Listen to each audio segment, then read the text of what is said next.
저는 탄소중립법의 제명과 조문의 논의 과정에서 보여준 민주당의 행태에 항의하며 전체회의에서 퇴장했습니다. 민주당의 무책임한 탄소중립법 강행 청해를 강하게 규탄합니다. 오늘 민주당이 단독으로 처리한 탄소중립법은 2050년 탄소중립 명시 이외에 기후위기 대응 및 탈탄소 전환을 위한 내용을 무엇 하나 제대로 담지 못했습니다. 산업계의 눈치를 보느라 감축 목표를 낮춰 잡았고 국민의힘의 눈치를 보느라 녹색 성장도 굳이 집어넣었습니다. 민주당에게 묻겠습니다. 이 법은 도대체 무엇을 위한 법이고 누구를 위해 제정하는 것입니까? 이 법 취지는 증발됐고 이명박 시절에 성장 망령만 남았습니다. 탄소중립법은 기후위기 대응을 위해 과감한 온실가스 감축으로 탈탄소 사회로 나아가기 위한 기후기본법이어야 합니다. 현 세대는 물론이고 다음 세대 인류의 지속 가능한 삶까지 책임져야 하는 중대한 법입니다. 그동안 국제적 기준에 부합하는 제대로 된 기후법을 만들기 위해 환경법안 소위에서 여러 차례 논의가 진행되었습니다. 정의당 3명, 더불어민주당 3명, 국민의힘 2명, 각 당의 의원이 여러 안을 낸 만큼 쟁점 사안도 많았고 협의할 부분도 많았습니다. 그런데 어제 민주당은 법안 소위 논의 도중 정해를 요구하더니 기습적으로 안건조정위원회를 신청했고 1시간도 지나지 않아 조정안을 전체회의에 제출해 일방적으로 통과시켰습니다. 민주당이 내놓은 위원회 대안은 참담합니다.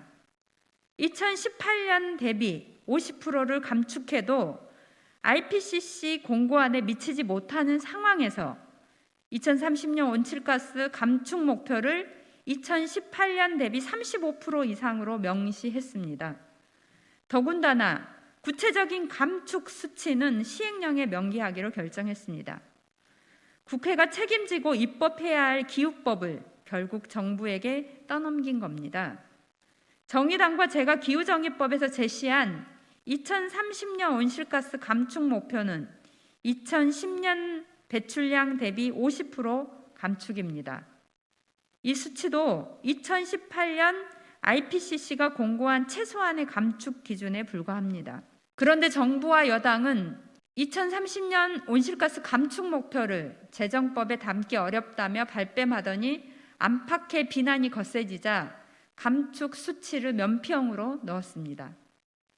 최근 IPCC 총회는 지구 온도가 1.5도씨 도달하는 시기가 10년이나 빨라졌다고 밝힌 6차 보고서를 승인했습니다.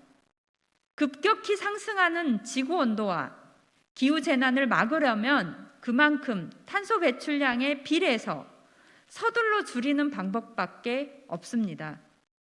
국제적 기준에 부합하지 못한 탄소 중립법이 통과된다면 그날은 대한민국 국회가 기후위기와 기후정의를 스스로 외면한 수치스러운 날로 기록될 것입니다. 정부와 집권여당이 주도한 위원회 대안은 국민의힘이 요구한 녹색 성장 용어를 법 제명은 물론 조항 곳곳에 포함하고 있습니다.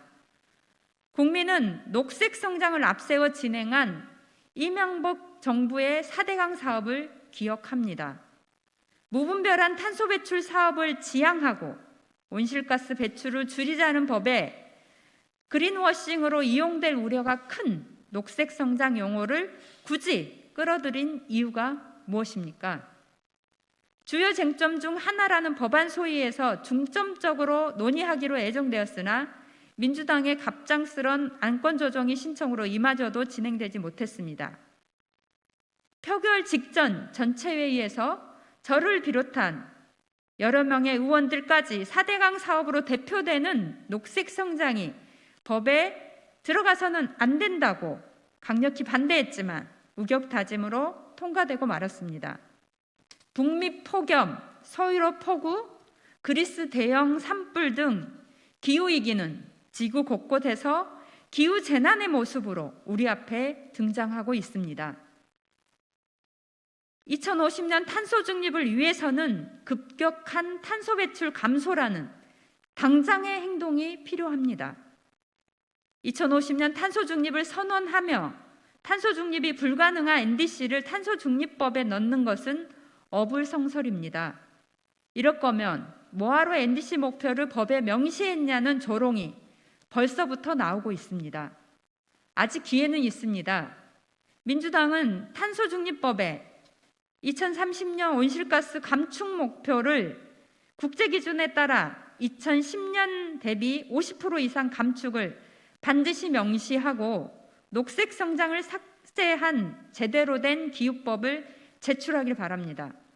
국제사회가 대한민국 국회의 결정을 모두 지켜보고 있습니다. 민주당의 책임 있는 행동을 촉구합니다.